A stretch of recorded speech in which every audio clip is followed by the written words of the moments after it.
ముందుగా ఇక్కడికి విచ్చేసిన పత్రికా మిత్రులకు అదేవిధంగా ఈరోజు పత్రికా సమావేశం పిలిచిన ఎర్రమంజిల్ ఇప్పటి వరకు బాధితులు ఎర్రమంజిల్ ఎక్స్టెన్షన్లో ఇల్లులు పైన వాళ్ళు అదేవిధంగా ఇక్కడికి విచ్చేసిన అందరికీ కూడా నా హృదయపూర్వక నమస్కారాలు. ఫస్ట్ టైం అఫీషియల్గా ఇట్లా ప్రెస్ క్లబ్లో ప్రెస్ మీట్ పెడుతున్నందుకు చాలా సంతోషంగా ఉంది. అదేవిధంగా ఏమన్నా ఇది ఉంటే క్షమించాలా. ఈరోజు ఒక పెద్ద వాతావరణం జరుగుతున్నది. దాంట్లో మా సంతోషం మా వ్యూస్ ఇక్కడ పంచుకోవడానికి ఇక్కడికి వచ్చాము. ఎస్పెషలీ ఎర్రమంజిల్లో నిమ్స్ చాలా ప్రతిష్టాత్మకంగా చేపట్టిన దాని ఎక్స్టెన్షన్లో భాగంగా వాళ్ళు చేసిన విషయాలు, దాంట్లో మనకు జరిగిన ఇబ్బందులు వాళ్ళు మాట్లాడాలని ఈరోజు ఇక్కడున్న బాధితులు వచ్చారు. గత ప్రభుత్వంలో 2023లో నిమ్స్ ఎక్స్టెన్షన్ కోసమని కొన్ని ఇల్లులు దానికి ఆనుకొని ఉన్నాయి. వాటికి 2015లో అదే గవర్నమెంట్ పట్టాలు ఇచ్చినా అవి అడ్డంగా ఉన్నాయని వాళ్ళని మధ్యాహ్నం వచ్చి ఎంఆర్ఓ గారు సంప్రదించి మీరు ఇల్లులు ఇమ్మీడియట్గా ఖాళీ చేయాలని చెప్పడం జరిగింది. చెప్పగానే వాళ్ళు అక్కడున్న స్థానికులు నాకు ఫోన్ చేసి అక్క ఇట్లా నిమ్స్ ఎక్స్టెన్షన్ కోసము ఇల్లులు ఖాళీ చేయమంటుండ్రు, మీరు రావాలా అని అన్నారు. ఇమీడియట్గా నేను స్పాట్ మీదకి వెళ్ళాను. అప్పటికి అడిగినాం, ఇంత తొందరగా మీరు ఖాళీ చేయమంటే పద్ధతి కాదు, వాళ్ళకి పట్టాలు ఉన్నాయంటే లేదు మేము కన్సిడర్ చేస్తాం, మేము చూస్తాం, మీరు కలెక్టర్ దగ్గరికి వెళ్ళండి, అక్కడికి వెళ్ళండి అని చెప్పి వాళ్ళు మళ్ళీ పంపించేశారు. ఇమీడియట్గా మాకు అర్థమైపోయింది వీళ్ళు ఎట్లన్నా యాక్షన్ తీసుకుంటారని కోర్టుకి అప్రోచ్ అయ్యాము. ఒకరోజు మాకు టైం ఇవ్వండి మేము మాట్లాడతామన్నా కానీ సరే అని కలెక్టర్ దగ్గరికి వెళ్ళినాము. అప్పుడు కలెక్టర్ కూడా సరే అన్నారు. రాత్రి 12 నుంచి హడావిడి చేసి నిర్దాక్షిణంగా ఎట్లా ఇళ్లలోకి లేలగొట్టి వాళ్ళని బయటికి పడేసిండ్రో, అదేవిధంగా ఆ రోజు మేము చూసిన విషయాలు చాలా బాధాకరం, చాలా లైఫ్లో మర్చిపోలేని విషయాలు. ఒక పేషెంట్ ఇంట్లో పడుకొని ఉన్నారు, అయినా కానీ ఇమీడియట్గా ఖాళీ చేయాలని చెప్పిండ్రు. అదేవిధంగా ఒక లేడీ తనకి నిమ్స్లో హర్నియా ఆపరేషన్ ఉందని అడ్మిట్ అయి ఉన్నది. తను కూడా హడావిడిగా అక్కడికి వచ్చి కొంచెం టైం ఇవ్వండి అని అడగడం జరిగింది. అయినా కానీ వాళ్ళు సరే అని వెళ్ళిపోయారు. రాత్రి 12 గంటలకి మళ్ళీ నాకు ఫోన్ వచ్చింది, ఇక్కడ అధికారులు వచ్చారనగానే మేము ఇమీడియట్గా స్పాట్ మీదకి వెళ్ళడం జరిగింది. దాదాపు 300-400 మంది పోలీసులతోటి మళ్ళీ నిర్బంధించి ఇమీడియట్గా అక్కడున్న వాళ్ళని సామాన్లు ఒక దిక్కు బయట వేస్తూ ఆ ఇల్లులు బయటకు కూడా పెట్టుకోనీయకుండా ఇల్లులు కూలగొట్టింది. ఆ రోజు ఉన్న సిఐ మహిళా ప్రొటెక్షన్ కూడా లేకుండా నేను ఆ కూలగొడుతున్న ఇళ్ల దగ్గరికి వెళ్తే నన్ను మ్యాన్ హ్యాండ్లింగ్ చేసి పక్కకేసి ఆ రోజు ఎస్ఆర్ నగర్లో ఒక బందిపోటు దొంగను తీసుకొని వెళ్ళినట్టు తీసుకెళ్ళి మనల్ని రాత్రంతా పిఎస్లో కూర్చోబెట్టి ఆ ఇల్లులు నిర్దాక్షిణంగా కూలగొట్టిను. పాపం అక్కడ ఆ రాత్రి ఎవరం కూడా లేకుండే కొంతమంది నాతో ఉన్నవాళ్ళు కాంగ్రెస్ కార్యకర్తలు, నాయకులు, అదేవిధంగా స్థానికులు వాళ్ళందరం కలిసి ఎంత అడ్డుకోవాలనుకున్నా కానీ దాదాపు 300-400 మంది పోలీసులు వచ్చి మనల్ని అందరినీ కూడా అరెస్ట్ చేసేసి మొత్తం నేటం మట్టం చేసిండ్రు. ఆ రోజు మరుసటి రోజు కూడా మేము రిప్రజెంటేషన్ ఇచ్చినాం, ఇట్లా మాకు పట్టాలున్నాయి మీరు న్యాయం చేయాలంటే కూడా ఎవరు అడిగేటోళ్ళు లేరు, పట్టించుకునేటోళ్ళు లేరు. కానీ కోర్టుని మేము అప్రోచ్ కావడము, న్యాయ వ్యవస్థ మాకు అండగా నిలబడి ఇమీడియట్గా స్టే ఆర్డర్ ఇచ్చింది. ఆ స్టే ఆర్డర్ వచ్చినాక కొంచెం మాకు ఎక్కడో నమ్మకం ఉండే, అయినా కానీ స్టే ఆర్డర్ వచ్చిందని గవర్నమెంట్కి మేము ఇన్ఫార్మ్ చేసినా కానీ అక్కడ బాజాబ్తా ఇనాగ్రేషన్ బోర్డు పెట్టి ఇమీడియట్గా వర్క్ స్టార్ట్ చేయడం జరిగింది. మేము అప్పటి నుంచి కూడా కోర్టుని అప్రోచ్ అవుతా ఉన్నాము, అడుగుతా ఉన్నాం న్యాయం చేయమని.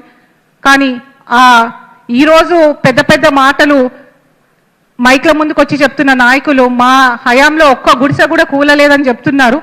మేమే దానికి సాక్షులము. 9 పట్టాలు ఇచ్చిన ఇల్లులని నేటమట్టం రాత్రి రాత్రి చేసిన విషయాలు మర్చిపోవద్దని మేము గుర్తు చేస్తున్నాము. అట్లీస్ట్ ఈ ప్రభుత్వానికి సెన్సిటివిటీ ఉంది. ఇమీడియట్గా మా ప్రభుత్వం, కాంగ్రెస్ ప్రభుత్వం రేవంత్ రెడ్డి గారి నాయకత్వంలో ఫామ్ కాగానే కలెక్టర్ గారు, అప్పుడున్న అనుదీప్ గారు చూసి, అమ్మ మీకు స్టే ఉన్నట్టుంది కదా, మీరు ఇక్కడికి రండి మాట్లాడతామని పిలిస్తే వీళ్ళందరూ కూడా వెళ్ళారు. ఇక్కడ తస్లీం బేగం, విజయలక్ష్మి గారు అందరు కూడా అక్కడికి వెళ్ళారు. వెళ్ళి వాళ్ళు ఒకటే చెప్పిండ్రు, మాకు విజయారెడ్డి అక్క అండగా ఉన్నారు, ఆమెను పిలిపించాడంటే మేము కూడా వెళ్ళినాం వాళ్ళతో పాటు. వెళ్ళి ఒకటే చెప్పినాం, మాకు ప్రభుత్వ డెవలప్మెంట్ ఎప్పుడు కూడా అడ్డుకోవాలని కాదు, దాంతోపాటు పేదలకు న్యాయం చేయమని అడిగాం.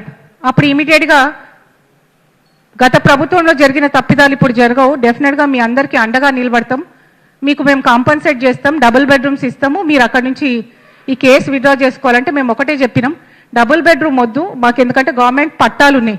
ఈరోజు మీకు తెలుసు పేదోడు ఒక గజం భూమి కొనాలన్నా ఎంతో కష్టం.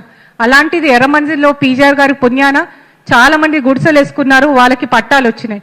ఇప్పుడు అదే మళ్ళీ ఎక్కడన్నా కొనాలన్నా చాలా కష్టం. కాబట్టి అక్కడే మాకు జాగా ఇవ్వాలని మేము కోరడం జరిగింది. అప్పుడు నిమ్స్ సెక్టర్ నెంబర్ 4లో ఏవైతే ఇట్లా రిప్లేస్మెంట్స్కి ఇచ్చారో అందులో ఇస్తామని వాళ్ళు మాకు ప్రామిస్ చేయడము, మేము ఇమీడియట్గా దాని మీద యాక్ట్ అవ్వడం జరిగినది. అదేవిధంగా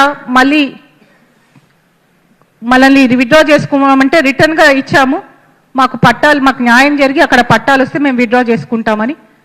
తర్వాత కలెక్టర్ మారిను, తర్వాత సెక్రటరీ నవీన్ మిట్టల్ గారు వాళ్ళు కూడా మారి, లోకేష్ కుమార్ గారు వస్తే మళ్ళీ లోకేష్ కుమార్ గారిని అప్రోచ్ అయ్యి పొంగులేటి శ్రీనివాస్ రెడ్డి గారితో ఫోన్ చేయించుకొని ఆయన దగ్గరికి వెళ్ళి, అన్న ఇట్లా అయ్యిందంటే డెఫినెట్గా న్యాయం చేద్దామని పొంగులేటి శ్రీనివాస్ రెడ్డి గారు మాకు హామీ ఇచ్చారు. ఆయన కూడా లోకేష్ కుమార్ గారికి చెప్తే ఇమీడియట్గా ఇదంతా ఫైల్ పుట్టప్ చేసి మళ్ళీ మాకు నిన్న గవర్నమెంట్ జీవో 4th రోజు మాకు వచ్చింది. ఏంటంటే ప్రభుత్వం వీళ్ళందరికీ కూడా సెక్టర్ 4లో పట్టాలు ఇస్తానన్నది. చాలా సంతోషం అనిపించింది. ఇది ప్రజాపాలనని మరొకసారి నిరూపణ అయింది. ఎందుకంటే గత ప్రభుత్వంలో వాళ్ళు ఇష్టారాజ్యంగా చేసిన తప్పిదాలకు కూడా న్యాయం చేస్తూ, సరే కొత్త ప్రభుత్వము అయినా కానీ ఒక్కొక్కటి సరిదిద్దుకుంటూ, ఎస్పెషల్లీ మా ఖైరతాబాద్ నియోజకవర్గంలో ఇది ఒక మంచి, ఎందుకంటే సెంటర్లో, ఎర్రమంజిల్ సెంటర్లో పేదోడికి ఒక గజం భూమి కొనాలన్నా అది కలనే. అలాంటి కళ నెరవేర్చి 9 మందికి దాదాపు 400 స్క్వేర్ యార్డ్స్ వాళ్ళకు అందేటట్టు చేయడం చాలా సంతోషం అనిపించింది. మేము మా నాయకుడు ముఖ్యమంత్రి రేవంత్ రెడ్డి గారికి, అదేవిధంగా పొంగులేటి శ్రీనివాస్ రెడ్డి గారికి హృదయపూర్వక ధన్యవాదాలు తెలియజేస్తూ, అదేవిధంగా అప్పటి కలెక్టర్, ఇప్పటి కలెక్టర్ లోకేష్ కుమార్ గారికి అందరికీ కూడా ధన్యవాదాలు తెలియజేస్తూ, స్థానికంగా ఉన్న నాయకులు అదేవిధంగా బస్తీవాసులు కూడా చాలా కష్టపడ్డారు, వాళ్ళందరికీ కూడా ధన్యవాదాలు తెలియజేస్తున్నాము. ఒకటే ఈ వేదిక నుంచి మేము చెప్పదలుచుకున్నాము, ఇది ఇందిరమ్మ పాలన. తెలుసో తెలియకో ఏమన్నా అన్యాయం జరిగినా కానీ డెఫినెట్గా మాకు ఆ సత్తా ఉంది, న్యాయం చేస్తామని చెప్పుకుంటాం. ధైర్యంగా తప్పైతే తప్పయింది క్షమించమని అడిగి న్యాయం చేస్తారని ఒక నమ్మకం ప్రజల్లో ఉన్నది. ఇది మన ప్రభుత్వం, మనం కొట్లాడి సాధించవచ్చు ఏదన్నా అని మరొకసారి ఈ ఎర్రమంజిల్ సాక్షిగా నిరూపణ అయిందని, పీజీఆర్ గారి హయాంలో నిలబడిన అక్కడ రామకృష్ణానగర్ ఎర్రమంజిల్లో వాళ్ళకి అండదండగా ఎప్పుడు కూడా ఈ ప్రభుత్వం, కాంగ్రెస్ ప్రభుత్వం ఉంటుందని మేము తెలియజేస్తూ, ఈ అవకాశం ఇచ్చినందుకు మీ అందరికీ కూడా మరొకసారి హృదయపూర్వక ధన్యవాదాలు. Thank you. ఇప్పుడు తస్లీం బేగం గారు మాట్లాడతారు. 12 बजे रात कुछ ना ये होगा, सो 12 बजे रात को या तोड़ दिए, पूरा तोड़े, अम्मा को भी ढकल दिए, ये आवाज यार, अम्मा को भी बात कर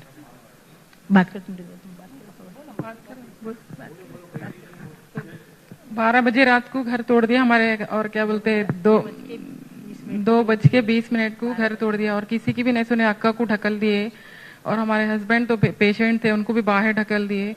ऐसे सामान हम पूरे तोड़ दिए, किसी की भी नहीं सुन रहे थे, अक्का की भी नहीं सुन रहे थे। ऐसे दो रास्ते बंद कर दिए थे, पूरे बारगेटा लगा दिए। और 300 पुलिस थे और 200 लेबर थे, किसी की नहीं सुन रहे थे वो लोग।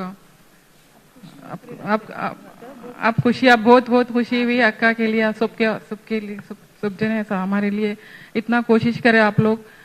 बहुत शुक्रिया, बहुत शुक्रिया। और अक्का का और रेवंत रेड्डी जितने भी लोग हैं उन कामयाब। और जाकिर भी बहुत फिरे इसके लिए, और बासित भाई नहीं सब जने जितने भी है। నమస్కారం అందరికీ. మేము గత 40-50 సంవత్సరాల నుంచి ఎర్రమంజిల్ కాలనీలో గుడిసెలు వేసుకొని బతుకుతున్నాము. కానీ ఆ నిమ్స్ పెద్దగా చేయాలని చెప్పేసి చాలా ఏళ్ల నుంచి అది ప్రపోజల్ నడుస్తుంది. మమ్మల్ని వచ్చి సడన్గా వచ్చి ఈ ఇల్లు తీసేయండి, మీరు ఖాళీ చేసి వెళ్ళిపోండి అని అంటే మేము విజయారెడ్డి గారిని, అమ్మని ప్రాధేయపడ్డాము. అడిగినాం, పిలిచినాం, ఫోన్ చేస్తే వచ్చింది. అమ్మ పెద్ద మనసు చేసుకొని మా కోసం వచ్చింది. ఆ రోజు పగలంతా మా దగ్గర ఉండి చాలా మాకు సహాయం చేసింది. కానీ ఆ రోజు వాళ్ళు ఇస్తాము, మేము చూస్తాము, చెప్తాము అని చెప్పేసి అందరు ఎక్కడోళ్ళు అక్కడ వెళ్ళిపోయినరు. మేమే పడుకున్నాం. పడుకుంటే అర్ధరాత్రి 2 గంటల రాత్రి వచ్చి 1 గంట 2 గంటల టైంలో వచ్చి మమ్మల్ని పడుకున్నళ్ళని బరబరా పశువుల్లాగా ఈడ్చుకొచ్చి బయట లాగేసి మా గిన్నె చెంబు ఏది తీసుకొనియకుండా మమ్మల్ని రోడ్డు మీదకి వేసేసిండ్రు. అసలు అలాంటి పరిస్థితి ఎవరికి రాకూడదు. మాకు సొంత ఇల్లులు అంటూ ఏమీ లేవు. ఉంటే అక్కడ గుడిసెలు వేసుకొని బతకాల్సిన అవసరం మాకు లేదు. అలాంటి పరిస్థితి వచ్చింది మాకు. ఆ కేసీఆర్ ప్రభుత్వంలో మాకు పట్టాలు ఇచ్చిండ్రు. ఆ పట్టాలు ఏమి పనికిరాని పట్టాల్లాగా అయిపోయినవి. మమ్మల్ని నడి రోడ్డు మీద వదిలేసిండ్రు. ఇలాంటి ఆ సమయంలో మాకు విజయారెడ్డి గారు ఎంతో సహాయం చేసి ధైర్యంగా నిలబడి మాతో పాటు కలెక్టర్ ఆఫీస్కి, ఎంఆర్ ఆఫీస్కి ఎక్కడికి రమ్మంటే అక్కడికి వచ్చి మా గురించి కొట్లాడి ఇన్ని రోజులు మాకు ధైర్యం చెప్పి మా కోసం కొట్లాడిన ఈమె గారికి చాలా చాలా సంతోషంగా నేను ధన్యవాదాలు చెప్తున్నాను. కృతజ్ఞతలు చెప్పుకుంటున్నాను నా తరపున. ఇప్పుడు ఈరోజు మాకు పట్టాలు వచ్చినాయని చాలా సంతోషంగా ఉంది. రేవంత్ రెడ్డి గారి గవర్నమెంట్లో మాకు న్యాయం జరిగిందని మేము సంతోషపడుతున్నాము.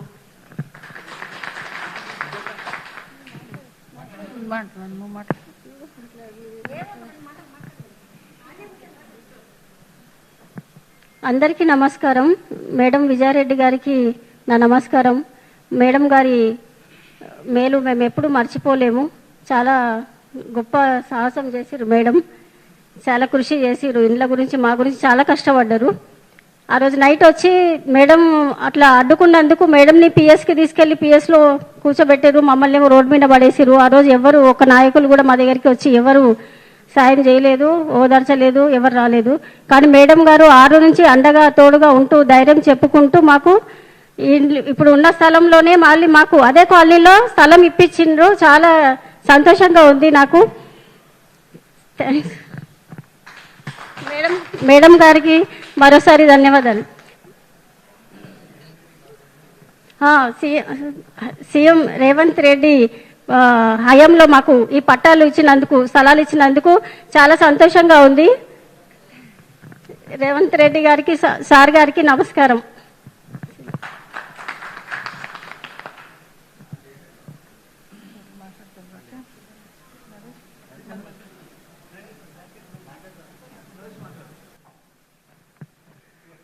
అందరికీ నమస్కారం. ఇక్కడ ఉన్న పెద్దలు మరియు విజయారెడ్డి రెడ్డి గారికి చాలా సంతోషంగా ధన్యవాదాలు తెలుపుకుంటున్నాము.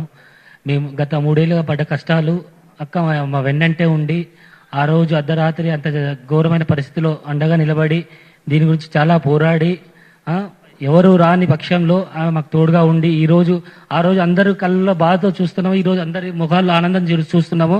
దానికి కారణం విజయారెడ్డి రెడ్డి గారు. అక్కకి మేము ఏమి ఇచ్చినా ఈ మేలు ఈ జన్మలో తీర్చుకోలేము. అటువంటిది ఆమెకి ఆమె గురించి ఎంత మాట్లాడినా కూడా చాలా తక్కువ మేడం గురించి. ఎందుకంటే మాకు వెన్నంటే ఉండి ప్రతి చోట మాకు నమ్మకంగా ధైర్యం చెప్పి ఈ రోజు అదే స్థానిక ప్రాంతంలో మాకు అక్కడ భూమి జీవో శాంక్షన్ చేయించారంటే దానికి విజయకర గారే ఇంత తోడుండి మాకు నడిపించారు.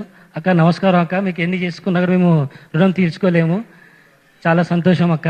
ఎందుకంటే మాకు ఎంతమంది రాజకీయ నాయకులున్నా ఒక్కరు కూడా వచ్చి చూడలేదు. అదే విధంగా అక్కడ గుడి విషయాల్లో కూడా ఎవరు పట్టించుకోలేదు. ఇప్పుడు ఆ గుడి కన్స్ట్రక్షన్ కూడా దగ్గరుండి అని చేస్తున్నారు అక్కనే. కాబట్టి మేము దీనికి కూడా చాలా సంతోషంగా వ్యక్తపరుస్తున్నాము. ఎందుకంటే ఇటువంటి కార్యక్రమాలు చేసుకున్నందుకు అక్కకి నిండు ఆరోగ్యాలు ఇంకా మంచి పదవుల్లో వెళ్ళాలని మనస్ఫూర్తిగా భగవంతుని ఆశిస్తున్నాను. ఎందుకంటే ఇంకా వచ్చే రోజులు అక్కని ఒక ఎమ్మెల్యే తప్పకుండా చూస్తాము. ఎందుకంటే ఇది ఇంత మంచి కార్యక్రమాన్ని చేసి అందరి జీవితాల్లో ఇంత వెలుగు నింపింది అక్క. ఇది మర్చిపోలేము అక్క. అలాగే ఈ కాంగ్రెస్ ప్రభుత్వం రేవంత్ రెడ్డి సార్కి కూడా ధన్యవాదాలు తెలుపుకుంటున్నాము. అదే పొంగులేటి శ్రీనివాస గారికి, కలెక్టర్ గారికి, అందరికీ పేరు పేరున అక్క. ముఖ్యంగా చెప్పాలంటే ఆ రోజు వెన్నంటే ఉండి నడిపించి విజయారెడ్డి అక్క గారి టీంకి పేరు పేరున నమస్కారాలన్నా. అదే మురళి కానీ హరికృష్ణ కానీ అన్న పేరు కొందరు తెలీదు, ఏమనుకోవద్దండి. మీరందరూ మాకు సాయం చేసినందుకు మర్చిపోలేము. శ్యామ్, అదేవిధంగా బాసిద్ భాయ్, ఫయాజ్ భాయ్ చాలా కృతజ్ఞతలు తెలుపుకుంటున్నా అన్న. తప్పుగా ఏదైనా మాట్లాడంటే క్షమించండి. థ్యాంక్ యూ అన్న.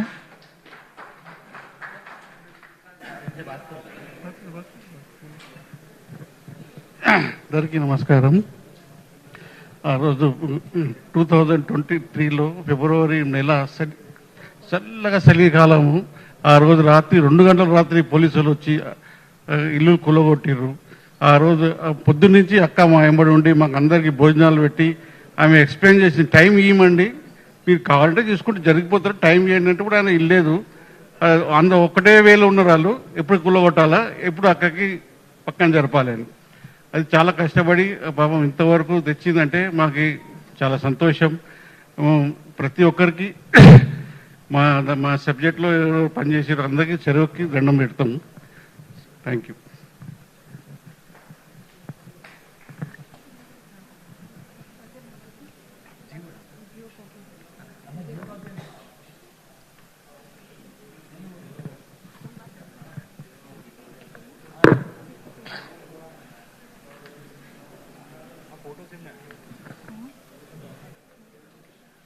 ఇది జీవో నంబర్ 55 కింద ప్రభుత్వం 9 మందికి ఆ రోజు అర్ధరాత్రి ఆ ప్రభుత్వం అన్యాయం చేసిన వాళ్ళకి న్యాయం చేస్తూ ప్రజల ప్రభుత్వం రేవంత్ రెడ్డి గారి ప్రభుత్వంలో పొంగులేటి శ్రీనివాసరెడ్డి గారి శాఖలో మాకు న్యాయం జరుగుతూ 9 మందికి మళ్ళీ వాళ్ళ ఏ పట్టాలైతే వాళ్ళ పట్టాలలో ఎంత ఏరియా అయితే ఉందో అంతే ఏరియా సెక్టర్ 4లో మళ్ళీ అందరికీ అందజేస్తారని చేయాలని ఇన్స్ట్రక్షన్స్ ఇస్తూ ఈ జీవో 55 మాకు ఇవ్వడం జరిగింది. చాలా సంతోషం. ఎందుకంటే ఖైరతాబాద్ నియోజకవర్గం అంటేనే ఎంతమంది ధనికులు ఉంటారో అంతమంది పేద ప్రజలు కూడా ఉంటారు. ఎస్పెషలీ నిమ్స్ కట్టేటప్పుడు చాలా మంది భయాందోళనలో ఇప్పటికీ కూడా ఉన్నారు. ఎందుకంటే పక్కనే రామకృష్ణ నగర్ ఉంది, తబేలా బస్తీ ఉంది, అంతా స్లమ్స్. ఇంత పెద్ద కన్స్ట్రక్షన్ చేసేటప్పుడు మాకు ఎక్కడ అన్యాయం జరుగుతుందనో. కానీ ఈరోజు రేవంత్ రెడ్డి గారి ప్రభుత్వంలో ఈ జీవో ఇచ్చి మాకు ఒక అండ ఇచ్చిండ్రు, ధైర్యం ఇచ్చిండ్రు. పేద ప్రజల వెంట కాంగ్రెస్ ప్రభుత్వం ఉంటుందని తెలియజేస్తున్నందుకు చాలా సంతోషంగా ఉన్నది. డెఫినెట్గా రాబోయే రోజుల్లో రామకృష్ణ నగర్ తబేలా బస్తీకి కూడా కావాల్సిన సౌకర్యాలన్నీ కూడా, ఎందుకంటే నిమ్స్ లాంటి పెద్ద సంస్థ అక్కడికి వస్తున్నప్పుడు పక్కనే ఉన్న వాళ్ళకి ఇబ్బంది కలుగ ఛాన్సెస్ ఉన్నాయి. కానీ అవన్నీ కూడా ఇబ్బందులు కలగకుండా ప్రభుత్వం మాకు సహాయ సహకారాలు అందిస్తుందని మేము నమ్ముతా ఉన్నాము. ఈరోజు మేము ఈ 9 మందిలో ఒక సంతోషం వీళ్ళది ఒక్కరిదే కాదు, మొత్తం నియోజకవర్గంలో ఖైరతాబాద్ నియోజకవర్గంలో ఒక సంతోషం చూస్తూ ఉన్నాము. ఎందుకంటే ఇలాంటి బస్తీలు చాలా ఉన్నాయి ఖైరతాబాద్ నియోజకవర్గంలో. ఎస్పెషలీ జూబ్లీ హిల్స్లో నందగిరి హిల్స్ లాంటిది, గురుబ్రహ్మ నగర్ లాంటివి, నందగిరి హిల్స్లో గురుబ్రహ్మ నగర్ లాంటివి. మొన్న అంబేద్కర్ నగర్ కూడా 2023లో కూలగొట్టడానికి ప్రయత్నం చేసినప్పుడు దాన్ని కూడా మేము అడ్డుకోవడం ప్రజలందరూ కూడా గమనించారు. అలాంటి స్లమ్లలో కూడా డెఫినెట్గా మా ప్రభుత్వం ఉంది కాబట్టి మేము డెఫినెట్గా మా వంతు కృషిగా పీజీఆర్ బిడ్డగా ఖైరతాబాద్ ఆడపడుచుగా కాంగ్రెస్ నాయకురాల లెక్క వాళ్ళ వెంబడి ఉండి వాళ్ళకి అన్ని న్యాయం చేస్తామని తెలియజేస్తూ ఈరోజు ఈరోజు మాకు ఇంత బలము దానికి వచ్చిందంటే ఒకటి స్థానికంగా మా పోరాటం ఒకటైతే న్యాయబద్ధంగా మాకు అందించిన సహాయ సహకారాలు మా అడ్వకేట్ గారికి వెంకటేశ్వరరావు రావు గారు అని పిలుస్తాం మేము, వెంకటేశ్వరరావు గారికి మనస్ఫూర్తిగా ధన్యవాదాలు. ఎందుకంటే ఇన్ టైం ఒకటే రోజులో మాకు స్టే ఆర్డర్ తెచ్చి మా అందరి ఆశకి ఒక ఊపిరి పోర్చినందుకు ఆయన కూడా హృదయపూర్వక ధన్యవాదాలు తెలియజేస్తా ఉన్నాము. అదేవిధంగా ఖైరతాబాద్ నియోజకవర్గ ప్రజలతో పాటు తెలంగాణ ప్రజలకు అందరు కూడా తెలియజేసేది ఒకటే, ఇది మన ప్రభుత్వం, ఇందిరమ్మ ప్రభుత్వం. ఇక్కడ కంపల్సరీ అందరికీ న్యాయం జరుగుతుంది. నమ్మండి, మనల్ని ఆశీర్వదించండి, మా ముఖ్యమంత్రికి ఆశీర్వదించండి, మా మంత్రులను ఆశీర్వదించండి, ముందుకు తీసుకొని వెళ్ళండి, అందరికీ న్యాయం జరుగుతుంది. టైం కొంచెం లేట్ అయినా కానీ 100% అందరికీ న్యాయం జరుగుతుందని మాదే ఒక ఎగ్జాంపుల్. గత ప్రభుత్వంలో జరిగిన అన్యాయానికి కూడా ఈ ప్రభుత్వంలో న్యాయం చేసి ప్రజలను కాపాడుకుంటారని, ముందుకు తీసుకొని వెళ్తారని మరొకసారి ఈ వేదిక నుంచి తెలియజేస్తూ దీనికి సహకరించిన ప్రతి ఒక్కరికి కూడా పేరు పేరున ధన్యవాదాలు. Thank you.